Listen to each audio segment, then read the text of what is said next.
everyone. Today I'm going to give you an overview of the Tortilla Curtain, which is the book that we're going to read between now and the end of the semester. So in addition to covering some of the basics of the story so you can know what's going on at the beginning, I will also give you some overviews and myths about immigration.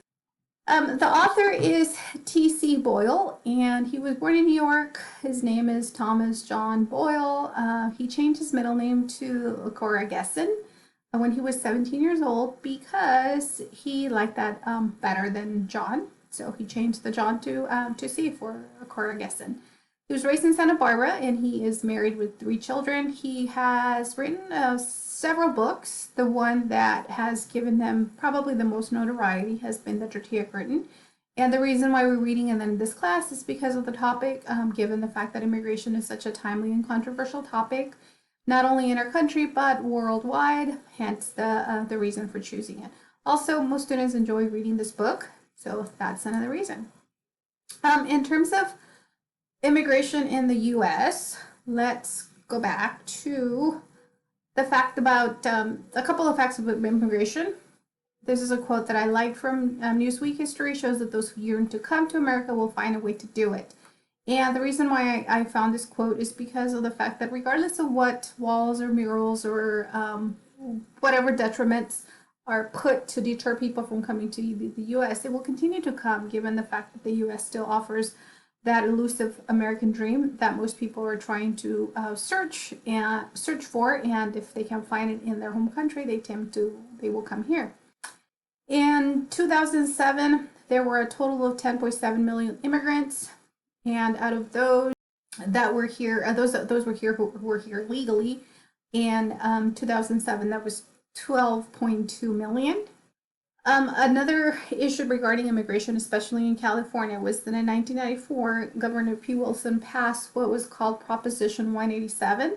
It was a bill that would deny certain social services to undocumented immigrants, such as schooling, welfare, and health care. However, there were several protests in regards to this particular proposition, and eventually the proposition was declared unconstitutional. California is the state with the highest born population, given the fact that 25% of us are born out of the country, or were born out of the country. But in the 90s, that percentage was 37%. So as you can see, there has been a significant decrease in regards to the number of immigrants here in the country, regardless of what we might hear otherwise. Now, in regards to the story itself, the story is about 2 families, the Mosbachers and the Rincons. So the Mosbachers, that's the white family. They live in, I suppose you could say they have the ideal life in regards to their life setting. They live in a gated community above the hills in Malibu. The Rincons, they are the Mexican couple who are here undocumented. And they also live in the hills of Malibu, except they are homeless and they live actually in the hills in an encampment above where the Mosbachers live. The U.S. immigration. So who comes to the U.S.? Much to what we may hear in the media, most people come to the U.S. on visas. They come here with temporary visas, but what happens is that once those visas expire, a lot of the people never renew their visa, hence their reason for being here illegally, if you will. So keep that in mind. We might hear that everybody here comes to the U.S. without the proper documentation, but it's completely most of them do come with the proper documentation. It's just that when it expires, they don't renew it. Somewhere between 1/3 and 1/2 of the undocumented immigrants in the U.S. have overstayed their visitor, student, or work visa. So again, that accounts to why we have 12.2 million people who are here undocumented, because they just don't renew their visas. And they either entered through the U.S. lawfully with the proper documentation, and eventually they became undocumented. Themes in the novel, you should be familiar with them, given the fact that this is one of the reasons why I'm having you pick these themes for your research paper. You will see that all these themes are pretty relevant today. Additional figures in regards to immigration in the U.S. You might have heard about DACA, the Deferred Action for Childhood Arrivals.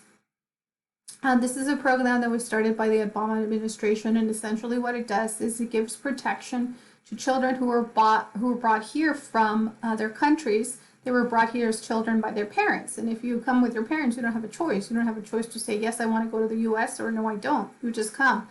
And what this DACA program did is it prevented these people who filed for protection under this program from being deported outside of the U.S. However, there was a couple of years where the current administration, presidential administration, tried to phase out the program. At the moment, DACA is not accepting current applications. However, just recently, the Supreme Court overruled the fact that even though the current presidential administration tried to overrule DACA, that the Supreme Court found that that was not, they didn't have good reasons to want to overturn it. So it's still officially in place, even though people can't apply to be in the program.